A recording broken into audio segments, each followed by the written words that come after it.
Hello, welcome to our channel. If you are not yet registered, take the opportunity to sign up now and don't forget to leave a like. It is very important to watch this video until the end, as we will explore a fascinating and enlightening topic. Let's go. Did you know that there are 4 women mentioned in the book of Revelation? As we explore each of them, it's likely that at least one has a personal connection to us. Each woman represents something different and symbolizes an idea. So, take a moment to ask yourself which of these female figures described in the Bible aligns with the current moment in your life. This reflection can have a big impact on your future. Let's find out more about it. Our first woman is Jezebel. In Revelation chapter 2, verse 20, Jesus points to this woman when he says, "However, I have this against you. You tolerate that woman, Jezebel, who calls herself a prophetess.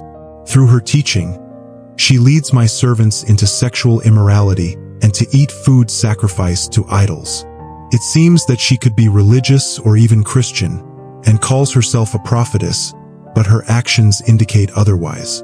Apparently, sexual immorality has become an issue for her, which suggests some clear warning signs about who she really is. It is possible that you are watching this video right now and are a Christian who is engaging in sexual immorality. Maybe you think that having relationships with multiple women proves something about your masculinity. It may be that, if married, there has been an extramarital affair, or perhaps being single or married, visiting websites that can cause problems. Or is it that, as a woman, she is using sex to make men do what she wants? Either way, this type of Jezebel-style person may not only be someone who is generally religious, but also potentially heavily involved in the church. What brings us here today? Why watch this specific video? Are we part of those mentioned above, seeking help for our own behavior pattern? And how do these things fit into being both religious and immoral? Either way, she may be religious and so is he, but each of them is still heavily impacted by sexual culture while claiming to be servants of God. Going to chapter 12 of Revelation, we find another female figure mentioned as the woman clothed with the sun. In verses 1 and 2, she is described as follows. "A great sign appeared in the sky, a woman clothed with the sun, with the moon under her feet and a crown of 12 stars on her head. She was pregnant and was screaming with the pain and agony of giving birth."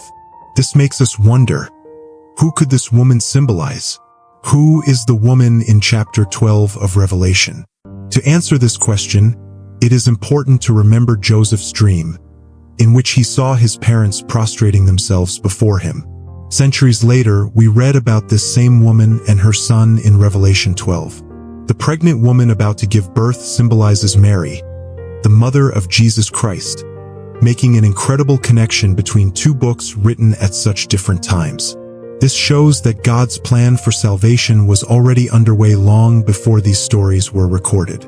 Considering the woman described in the times of Genesis by Joseph and who reappears centuries later in John's vision in Revelation chapter 12, Joseph had a dream in which he saw his mother and father, symbolized by the sun and moon, and his brothers, the stars, prostrating himself before him.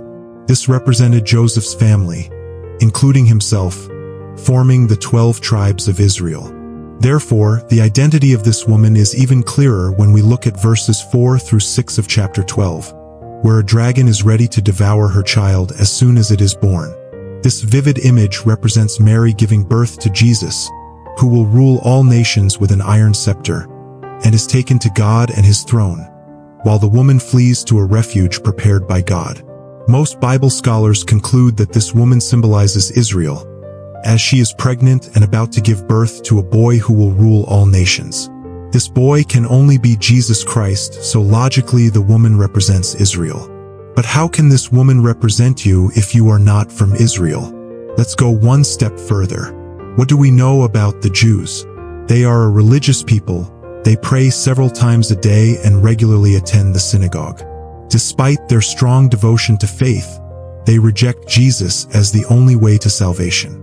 If you're watching this video right now and consider yourself spiritual or deeply devoted to your beliefs, but still don't accept Jesus, I want you to know that he has open arms waiting for you.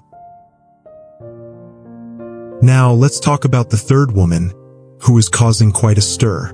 She is none other than the great prostitute described in Revelation 17 and 18.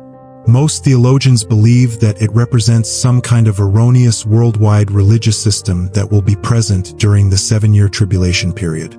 There may come a time when the entire world will be deceived by the Antichrist and the false prophet and forced into some type of false spiritual system. People will naturally wonder where this idea came from and how can we know if the idea is correct. We get our answers from Revelation chapter 17. Here is where they refer to Babylon, that city mentioned in Genesis with its Tower of Babel. Since then, many erroneous systems of worship have arisen throughout history, throughout Babylon. Therefore, theologians believe that this woman symbolizes all idolatrous faiths. We read in verse 5, "On her forehead was written a name, a mystery, Babylon the Great, the mother of harlots and the abominations of the earth." This gives us the insight that whatever this false religion is, it's the big one. She is the ultimate illustration of wrong faith versus reality.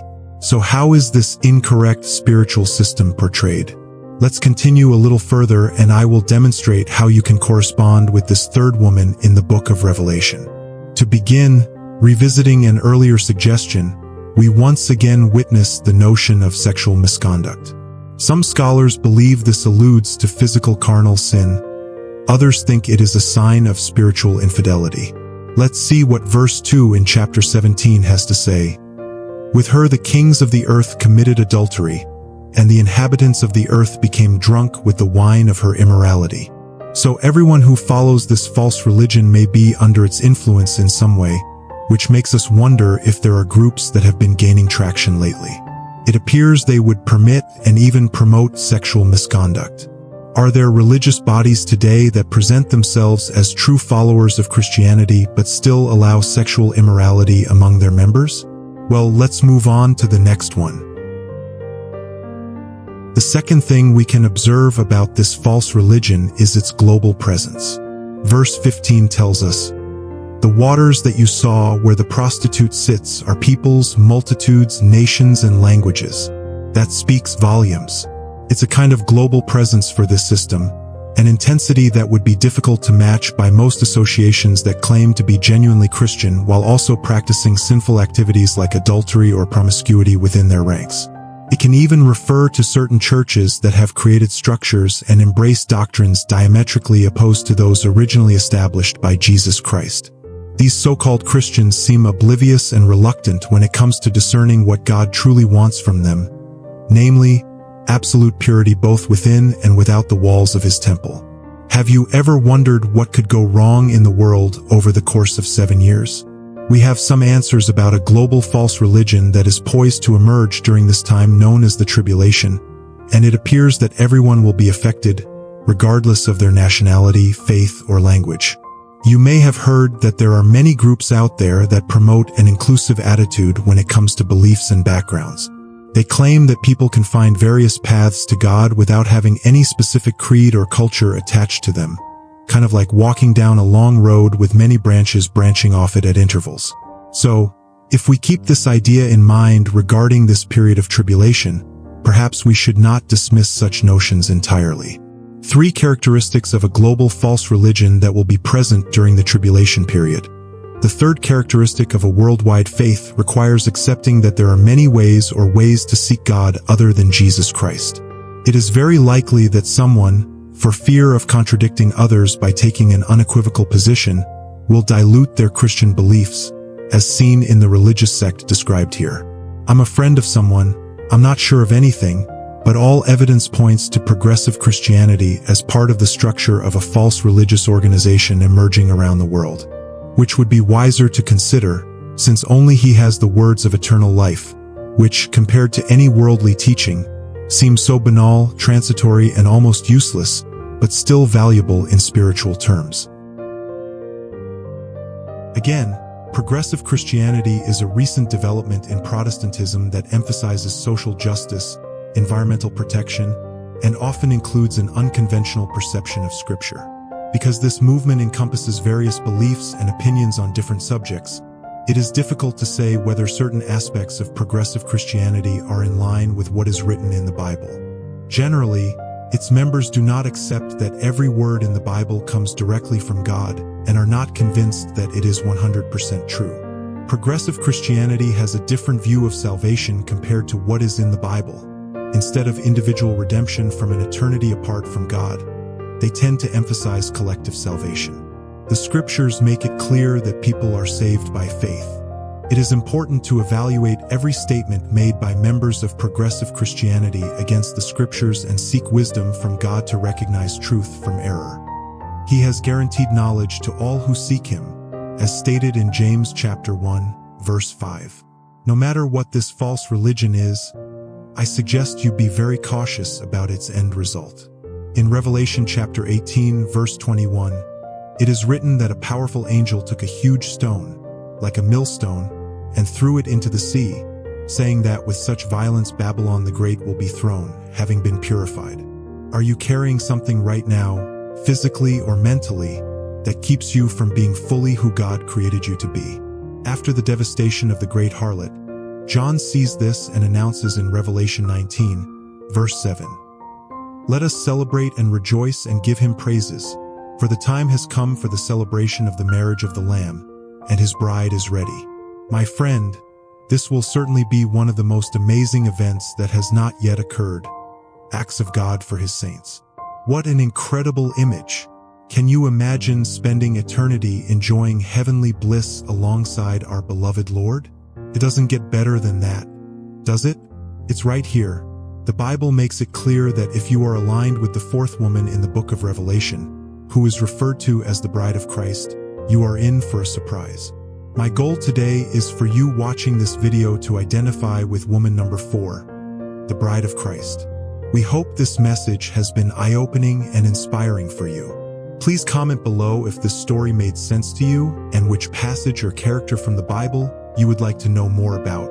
Don't forget to share it with someone who could benefit from some motivation. May God bless you infinitely.